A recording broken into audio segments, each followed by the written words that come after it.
Welcome back to the Meaning of Life podcast. I'm Matthew. How often do you find yourself saying yes when you really mean no, leaving you feeling drained, resentful, or stretched too thin? It's a common struggle, yet studies indicate that individuals who establish and maintain healthy boundaries experience greater emotional well-being and healthier relationships.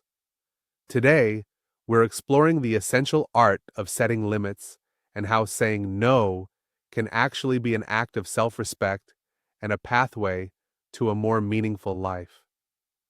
And many of you have written in about the difficulty of asserting your needs. We received a message from listener Daniel who asked, "I feel like people constantly take advantage of my willingness to help. I struggle to say no and end up feeling overwhelmed and resentful.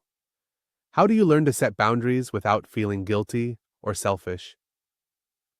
Daniel, your experience highlights a common challenge.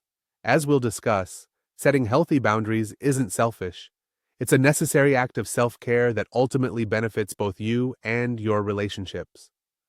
Learning to assert your limits with clarity and kindness is a crucial skill for protecting your energy and your sense of self-worth. Our desire to be liked and helpful can often lead us to overextend ourselves and neglect our own needs. We fear disappointing others or being perceived as selfish. However, consistently overcommitting can lead to burnout, resentment, and a diminished capacity to engage in the things that truly bring us meaning. Research in interpersonal relationships shows that clear boundaries foster mutual respect and healthier dynamics. Setting boundaries isn't about building walls. It's about establishing clear lines of what is acceptable and what isn't in our interactions. This includes our time, our energy, our emotional space, and our resources. Learning to say no respectfully and assertively is a vital skill in protecting these boundaries and ensuring that we have the capacity to prioritize what truly matters to us. Consider the life and career of Rosa Parks. Her seemingly simple act of refusing to give up her seat on a bus in Montgomery, Alabama, was a powerful act of boundary setting against an unjust and oppressive system. For years, Black individuals had been expected to yield their rights and endure dehumanizing treatment. Rosa Parks' no was a clear and courageous assertion of her inherent dignity and a refusal to accept the established boundaries of segregation. While the immediate consequences were significant, her act ignited a pivotal moment in the civil rights movement, ultimately leading to the dismantling of discriminatory laws.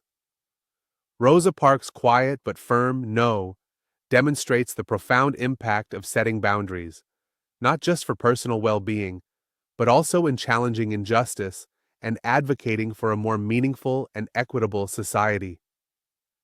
Our message for today is this: saying no to others can be saying yes to yourself and your values. Once again, saying no to others can be saying yes to yourself and your values. And your helpful tip for the week is this: identify one area in your life where you consistently struggle to set boundaries. This week, practice saying no to a request that you would typically agree to out of obligation, but that doesn't truly serve your priorities or well-being. Observe your feelings and the outcome. So, where in your life do you need to establish clearer boundaries? What small no could you offer this week to reclaim your time, energy, and sense of self? Remember, setting healthy limits is an act of self-respect that ultimately allows you to show up more fully and authentically in the relationships and activities that truly bring meaning to your life. And don't forget to follow the Meaning of Life podcast exclusively on Spotify. And if you got thoughts or questions, email me at tmolpodcast@yahoo.com. Once again, that's tmolpodcast@yahoo.com. I'm Matthew, and this is the Meaning of Life podcast. Until next time, keep questioning, especially yourself.